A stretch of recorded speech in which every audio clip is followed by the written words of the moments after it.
오늘 또 이 새벽에 일찍 나오신 여러분들 감사하고 또 하나님께서 여러분께 큰 복을 이 새벽에 주시기를 바랍니다. 오늘은 마태복음 6장 19절부터 24절에 있는 말씀 한번 보도록 하겠습니다.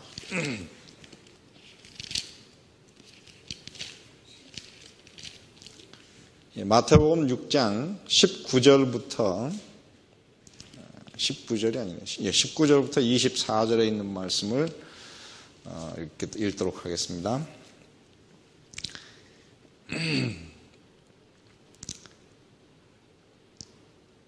너희를 위하여 보물을 땅에 쌓아두지 말라. 거기는 좀과 동록이 해하며 도적이 구멍을 뚫고 도적질하느니라. 오직 너희를 위하여 무엇을? 보물을 하늘에 쌓아두라. 저기는 좀이나 동록이 해하지 못하며 도적이 구멍을 뚫지도 못하고 도적질도 못하느니라. 그 다음에 내 무엇이? 보물이 있는 곳에는 내 마음도 있느니라. 눈은 몸의 등불이니 그러므로 내 눈이 성하면 온 몸이 밝을 것이요 내 눈이 나쁘면 온 몸이 어두울 것이니 그러므로 내게 있는 빛이 어두우면 그 빛이 얼마나 하겠느냐. 오늘 사실 이 말이 핵심입니다. 내 보물이 있는 곳에는 내 마음도 있느니라. 내 눈은 몸의 등불이니 그러므로 내 눈이 성하면 온 몸이 밝을 것이요 눈이 나쁘면 온 몸이 어두울 것이니 그러므로 내게 있는 빛이 어두우면 그 어두움이 얼마나 하겠느냐. 한 사람이 두 주인을 섬기지 못할 것이니 혹 이를 미워하며 저를 사랑하거나 혹 이를 중히 여기며 저를 경히 여김이니라. 너희가 하나님과 무엇을? 재물을 겸하여 섬기지 못하느니라. 제가 이 말씀 때문에 사실 많이 고민을 했습니다. 왜냐하면 이 말씀 가운데서 분명히 그 보물 혹 재물에 관해서 얘기를 하면서 그 중간에 뭐라 그랬냐면은 눈은 내 몸의 등불이니 그러므로 내 눈이 성하면 온 몸이 밝을 것이고 왜 이 말을 여기다가 집어넣었을까? 제가 이 말 때문에 많이 생각을 했습니다. 그래서 오늘 제가 몇 번 이 말씀을 생각하면서 이걸 어떻게 설명하면 좋을까 이걸 가지고 여러 번 고민을 했는데 아직도 다 풀지는 못했지만 오늘 새벽에 이 말씀을 읽으면서 그게 조금 이제 이렇게 감이 이렇게 왔어요. 그래서 오늘 이 말씀을 함께 좀 나눠보도록 하겠습니다. 자, 여러분 이 마태복음 안에만 의라고 하는 단어가 몇 번 나오는지 혹시 세보셨습니까? 아마 안 세보셨을 거예요. 근데 제가 오늘 새벽에 세보니까 의라고 하는 단어가 마태복음에 7번 나옵니다. 7번.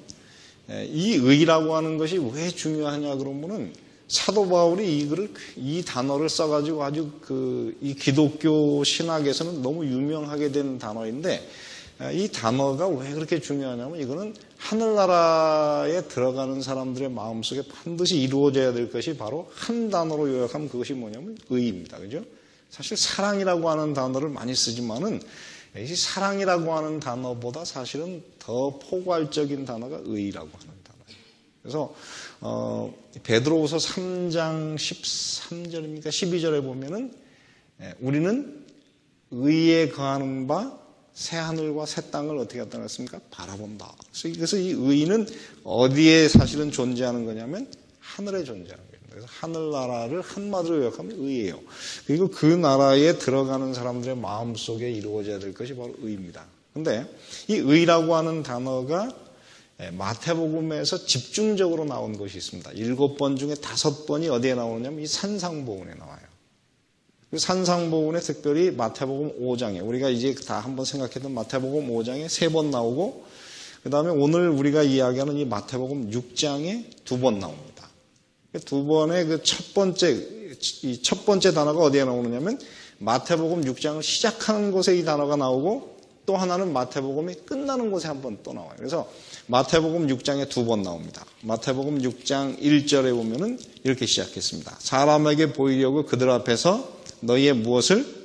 의를 행치 않도록 주의하라. 그 다음에 마태복음 6장 33절에 보면 너희는 먼저 그의 나라와 그의 무엇을? 의를 구하라. 이렇게 했어요. 그래서 이 마태복음 6장도 사실은 의에 관한 이야기입니다. 그래서 이 전체가 의라고 하는 단어인데 이 마태복음 6장의 의는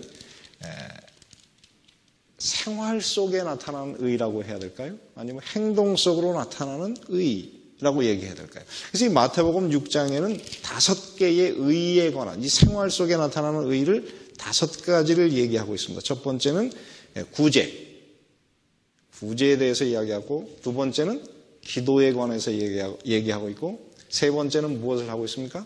금식. 이 세 가지는 유대인들이, 그 당시에 경건한 유대인들이 늘 그들의 삶에서 의로운 삶을 살기 위해서 매일 빼놓지 않고 했던 세 가지 중요한 요소였습니다. 그래서 이 이 유대인들은요, 우리가 생각할 때 굉장히 인색한 사람이라고 생각할지 모르지만 그들은 정말 구제를 잘하는 사람들이었어요. 구제를 했고, 또 그 사람들은 하루도 기도를 빼먹지 않았습니다. 기도를 최소한 3번을 했어요. 그죠? 구약 성경에 기도에 관해서 정말 신실했던 사람이 하나 있었습니다. 누가 있었습니까? 다 신실했지만은 하늘나라에 들어가는 경건한 그리스도인들 가운데 기도를 소홀히 하는 사람은 아무도 없어요. 그러나 구약 성경에 경건의 한 상징으로서 하루에 3번씩 기도를 빼먹지 않았던 사람이 다니엘이었습니다. 그래서 이 다니엘의 모본을 보고 이 바리새인들은 하루에 최소한 3번을 기도했어요. 그래서 기도가 굉장히 중요했습니다. 그리고 또 한 가지는 무엇이었습니까? 금식.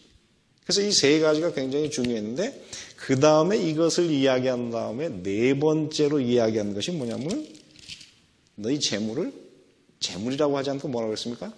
보물이라고 했어요. 이 참 재밌는 표현은 여러분 주머니 속에 있는 우리의 이 재산이 예수님이 그걸 뭐라고 묘사하셨습니까? 그거를 보물이라고 그랬어요. 보물. 영어로나 헬라어로 보면 그것이 테사우로스, 영어로 그냥 뭐냐면 트레저리라고 하는 거기 때문에 이건 보물이에요. 보물. 굉장히 귀한 것이라 하는 의미입니다. 예수님도 이 돈을 그냥 이렇게 값없는 거라고 얘기하지 않았어요. 그건 뭐라 그랬습니까? 보물이라는 단어를 여기에 몇 번을 썼느냐면 최소한 3번 썼어요. 그죠? 6장 19절에 보물을 땅에 쌓아두지 말라. 그 다음에 뭐라냐면 20절에 너희를 위하여 보물을 하늘에 쌓아두라. 21절 내 보물이 있는 곳에는 내 마음이 있느니라. 이렇기 때문에 예수님에게도 돈은 무엇입니까? 보물이었어요. 그래서 제가 오늘 아침에 그 엘렌 화이트 여사의 그 청직에 관한 기별을 쭉 읽어보는데 참 재미있는 것을 발견했는데 뭐라냐면 돈은 결코 그게 나쁜 것이 아니고 그건 하나님의 축복이다 그렇게 썼어요. 왜냐하면 신명기 8장 14절에 보면은 여호와께서 너희에게 재물 얻을 능을 주셨습니다. 그래서 좋은 재주 기술은 다 누구에게서 온 것입니까? 하나님의 선물로 온 거예요. 다만 뭐가 나쁘냐? 엘렌 화이트 여사가 이렇게 썼습니다. 돈을 사랑하는 마음이 나쁘다 그렇게 썼어요. 그렇죠? 그래서 우리의 삶 가운데에서 정말 문제는 돈을 사랑하는 것이에요. 그래서 인색하게 되는 것이 문제이지 하나님께서 주신 그 재물은 정말 이거를 잘 쓸 때에는 너무 큰 축복이 돼요. 왜냐하면 이 재물이라고 하는 것은 경제라고 하는 것은 사실 뭐와 같으냐면 기름과 같고 그 다음에 그것이 뭐와도 같으냐면 물과도 같습니다. 여러분 그 물 없이 우리가 세상을 살 수 없죠. 농사를 짓는 사람이 물 없이 농사를 지을 수 없는 것처럼 세상을 살아가는 모든 사람에게 이 재물이 없이는 돈이 없이는 살 수 있는 사람은 아무도 없어요. 그래서 그거는 하나님께서 우리에게 주시는 축복이다 그렇게 얘기했어요. 이것을 잘 사용하는 것이 바로 그리스도인의 삶이다. 그리스도인의 올바른 삶이다. 그렇게 이야기했습니다. 그래서 이 마태복음 6장 19절부터 24절은 의를 이루는 데 있어서 그리스도인들이 반드시 주의해야 될 것이 바로 이 재물에 관한 문제예요. 그리고 6장 26절부터 25절부터 그 다음에 나머지는 뭐냐면 이 땅에서 의를 이루기 위해서 우리가 염려하지 말아라. 염려에 관한 얘기로 이게 5가지 교훈이 거기 들어있습니다. 그래서 지금 오늘 제가 읽은 이 마태복음 6장 19절부터 24절에 보면은 우리에게 소중한 이 재물을 우리가 어떻게 해야만 의를 이룰 수 있을까? 근데 거기 보면 이 재물을 어디에다 쌓으라고 그랬습니까? 땅에 쌓아두지 말고 하늘에 쌓아두라. 그러면 여러분 재물을 하늘에 쌓아두는 방법이 무엇입니까? 이게 뭐 구체적으로 다 얘기하지는 않았어요. 그러나 그 중에 한 가지는 무엇입니까? 구제를 잘. 이 유대인들은요 11조와 헌금 외에 다른 구제 활동을 항상 준비했어요. 그래서 이 구제가 그들에게는 하나의 조직화된 자선이었습니다. 그래서 오늘 우리 교인들 이렇게 제가 이건 이제 지나간 얘기니까 드리겠습니다. 11조로 이제 매달마다 얼마큼 들어오는지 제가 이제 보고를 해야 되거든요. 그래서 이렇게 보고를 하는데 보면 지난 5월 달에 우리 누굽니까? 노교환 목사님 오셔가지고 이제 그 카얌을 위해서 우리 다 헌금했잖아요. 근데 11조 액수가 그만큼 줄었더라고. 왜 줄었나 했더니 11조로 낼 돈을 이쪽으로 내셨어요.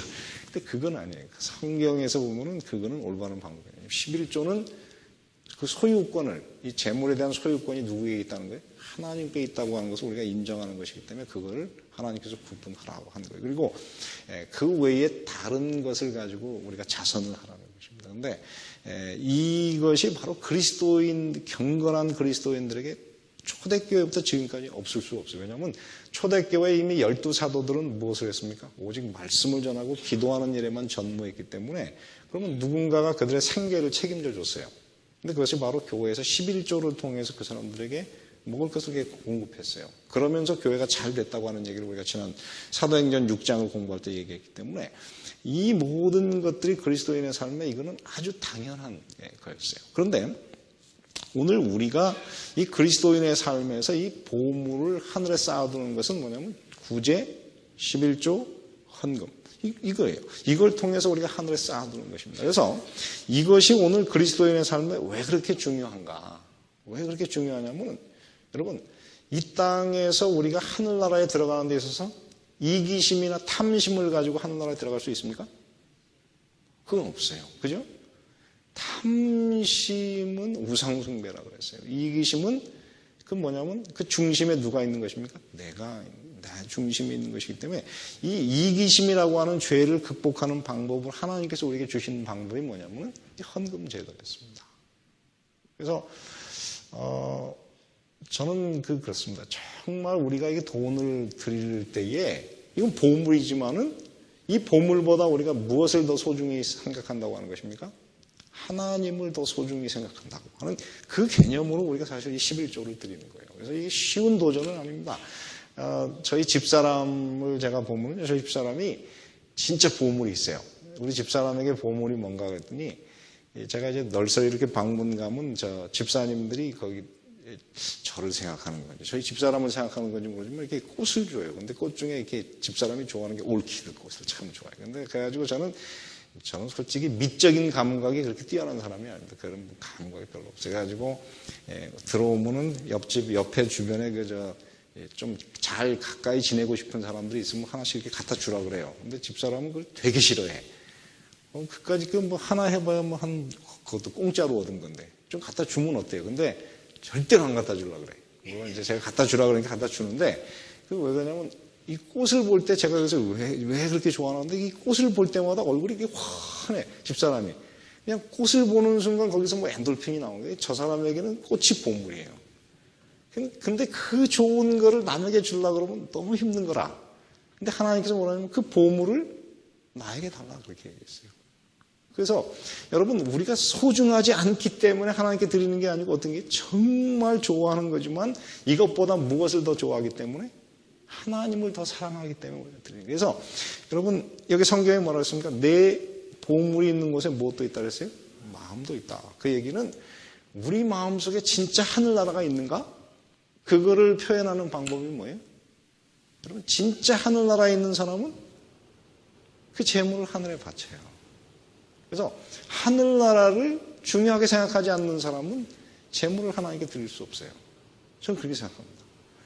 그래서 우리가 이 땅에서 정말 제일 어려운 것 중에 뭐냐면 이 욕심이라고 하는 것을 극복하는 것이 너무 어렵습니다. 이게 목사지만요. 제가 욕심이 없는 것 같죠? 저도 욕심이 있습니다. 욕심이 있어요. 제가 욕심 없는 사람 같이 보이지만 그거 정말 잘 보세요. 제가 욕심이 있어요. 근데 그 욕심을 극복하는 방법이 뭐냐면은 우리에게 이 좋은 것, 이 보물을 더 사랑하는 하나님께 드리는 거예요. 이게 참 쉬운 게 아닌데 참 그 훈련이 참 오래 걸립니다, 여러분. 그래서 하나님께서 여러분들을 정말 사랑하세요. 정말 사랑하시기 때문에 여러분 이 문제가 참 시험거리가 되지 않도록 여러분 정말 많이 기도하시길 바랍니다. 그리고 여러분들이 좀 이렇게 넉넉한 분이 되시기를 바랍니다. 저는 그리스도인의 삶의 인색함이란 존재하면 안 돼요. 그래서 그것이 바로 하늘나라에 들어갈 수 있는 사람들이 꼭 이루어야 될 거예요. 그 다음에 제가 오늘 정말 드리고 싶은 말씀이 그거예요. 여러분, 이 이기심과 그 다음에 이 탐심을 극복하지 않으면 우리 눈이 어두워지는 거예요. 그래서 이 요한복음 마태복음 6장 22절에 뭐냐면 눈은 몸의 등불이니 그러므로 내 눈이 상하면 온몸이 밝을 것이요 내 눈이 나쁘면 온몸이 어두울 것이다. 그런데 그 이유가 뭐냐면은 이게 재물과 관련된 것인데요. 우리가 어떻게 해요? 이 재물을 너무 사랑하다 보면 나중에 어떻게 눈이 영안이 어두워져 버려요. 영안이 어두워진다고 하는 것이 여러분 이것을 이 요한계시록 3장하고 연결하면 이 라오디게아 교인들이 다 어땠습니까? 나는 부자라 부유하여 부족한 것이 없다 하나 너희 가련한 것과 곤고한 것과 가난한 것과 눈먼 것을 알지 못한다. 그래서 이 라오디게아 교인들이 교회가 라오디게아 교회가 된 때가 사실은 세상 역사 말기였습니다. 근데 사실은 세상 역사에 사람들이 이렇게 그래도 좀 행복하다. 이게 먹고 살기에 넉넉하다. 대부분의 사람들이 그렇게 느낀 때가 언제였냐면은 산업혁명이 일어난 직후였어요. 그 전까지는 사람들이 먹고 사는 것이 아주 도전이었는데 산업혁명이 일어나면서 이 증기기관이 일어나면서 세상 사람들이 이제는 삶의 돈에 이렇게 축적이 되기 시작한 때가 사실은 산업혁명 직후였어요. 그때부터가 사실 라오디게아 교회가 시작된 거거든요. 그래서 세상 사람들이 이 사는 것에 여유가 있으면서 돈에 대한 욕심이 일반화되기 시작하면서 라오디게아 교인들이 됐어요. 다 눈이 어두워졌어요. 그래서 오늘 이 말씀이 참 중요한 거는 그렇습니다. 우리가 많이 가지면 어두워질 수 있어요. 영안이 어두워질 수 있습니다. 그래서 하나님께서 이것을 우리가 영적으로 소경이 되는 일을 막기 위해서 하나님께서 우리에게 주신 것이 뭐냐면 조직적인 자선과 이 헌금 제도예요. 여러분 한번 가만히 보시기 바랍니다. 제가 이 교회에서 정말 이 영적인 일을 위해서 3년을 지금 얘기하고 있지만은 변했습니다. 많이 변했지만은 제가 생각하는 것보다는 많이 변하지 않아요, 교인들이. 근데 그 이유가 무엇인가? 우리 마음속에 보물이 있기 때문에 그래요. 하나님보다 더 귀하게 여기는 보물이 다 있어요. 다른 말로 말하면 다 욕심이 있다는 얘기예요. 그래서 오늘 우리 이 새벽에 오신 우리는 좀 다르자. 그죠? 다르자. 좀 교인들하고 다르게 살자. 그래서 우리가 좀 다르게 살면서 이 새벽에도 나오는데 저는 전에 제가 이렇게 같이 있었던 은퇴 목사님이 쓴 말 중에 참 하나 지금도 잊지 못하는 단어가 하나 있어요. 그게 뭐냐면 욕심탱이라는 탱이라는 말이 참 굉장히 좋은 말이더라고요. 그래서 그분이 교인들을 보면 아이고 저 욕심탱이 그러는데 그 말이 잘 잊혀지지 않아요. 왜냐하면 우리가 예수님을 믿고 기도하는데 욕심탱이가 되면 되겠습니까? 우리는 좀 이렇게 눈이 이렇게 열려진, 그죠? 다른 사람이 보지 못하는 눈이 열린 그리스도인으로서 우리 삶을 살아가자 하는 것입니다. 그래서 이 말씀이 굉장히 중요한 말입니다. 여러분 진짜 무엇을 사랑하십니까? 하나님을 최고로 사랑하지 않으면 우리는 영적인 소경이에요. 그죠? 그래서 오늘 이 말씀 참 중요한 말입니다. 내 보물이 있는 곳에 내 마음이 있느니라. 여러분 이거는 불변의 진리예요. 이거는 의를 이루는데 없어서는 안 될 너무도 소중한 말씀이기 때문에 저는 여러분들이 정말 좋은 그리스도인이 되기를 원하고 다 하늘나라에 들어가길 원하기 때문에 제가 이 말씀을 드립니다. 저도 역시 한 사람으로서 이 문제를 가지고 씨름해야 될 사람이고요. 여러분들도 씨름하셔서 극복하시게 되기를 바랍니다. 24절에 보면 한 사람이 두 주인을 섬기지 못할 것이니 혹 이를 미워하며 저를 사랑하거나 혹 이를 중히 여기며 저를 경히 여김이라. 너희가 무엇과 하나님과 재물을 겸하여 섬기지 못합니다. 예수님이 사실 이 땅에 그렇게 하늘을 버리고 이 땅에 오신 분이 말이죠. 이 얘기를 하는 것은 그만큼 이 말씀이 너무 소중하기 때문에 이 산상보훈이라고 하는 말 자체가 여러분 마태복음 5장부터 7장이 산상보훈이잖아요. 이 산상보훈이라는 말은 말 자체가 이게 보물과 같은 말씀이라는 그런 뜻이에요. 그래서 버릴 것이 없는 말씀이기 때문에 이 말씀도 우리는 그렇습니다. 이 그리스도인이라고 하는 것은 성경을 읽을 때 어떤 말은 내가 좋기 때문에 받아들이고 어떤 말은 싫기 때문에 받아들이지 않는 건 그리스도인이 아니에요. 그리스도인이라고 하는 것은 성경에 기록됐으면 한 번 기록됐더라도 그걸 100% 하나님의 말씀으로 인정하고 받아들이고 실천하는 게 그리스도인이에요. 그래서 이 마태복음 6장 19절부터 24절에 있는 말씀도 우리가 경건을 이루는 데 있어서 의를 이루는 데 있어서 너무도 소중한 말씀이므로 우리가 힘들지만 기도하면서 실천해보자.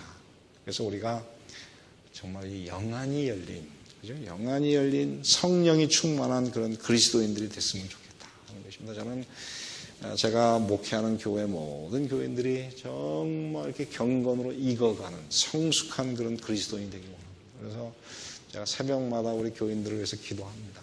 여러분, 제가 여러분들을 정말 사랑해요. 그래서 우리 이 교회에 속한 우리 모든 교인들이 다 구원받으시고 하늘나라에 들어가기를 원하는 게 저의 소원입니다. 그래서 그 소원이 사실 저보다 더 큰 분이 바로 예수님 아니시겠어요? 예수님이 우리 다 구원받기를 원하기 때문에 그분이 이 좋은 말씀, 이 보물과 같은 말씀을 주셨으니까 오늘 우리가 이 말씀을 기억하고 실천해보자. 그래서 우리가 경건에 있어서 한 단계를 또 이렇게 넘어서는 그런 그리스도인들이 다 되시기를 바랍니다. 은혜로우신 아버지 하나님, 오늘 이 새벽에 저희들을 또 만나주시고 이 자리에 임재해 주시며 당신의 그 생명의 말씀, 사랑의 말씀을 저희들에게 가르쳐 주시니 감사를 드립니다. 주여, 오늘 이곳에 앉은 당신의 자녀들, 정말 세상 좋고 또 재물도 좋지만은 그 보물보다 우리 하나님을 더 사랑하는 우리 마음에 하늘이 있는 주님의 자녀들이 될 수 있도록 은혜를 베풀어 주시옵소서. 오늘 이 시간 또 무릎 꿇고 기도할 때에 주님께서 우리 마음을 변화시켜 주시고 우리의 기도가 하늘에 상달되게 해주시며 예수님께서 오늘 이 시간 우리 마음속에 임하여 주셔서 주님과 함께하는 감미로운 새벽 기도가 될 수 있도록 은혜를 베풀어 주시기를 예수님의 이름으로 기도합니다.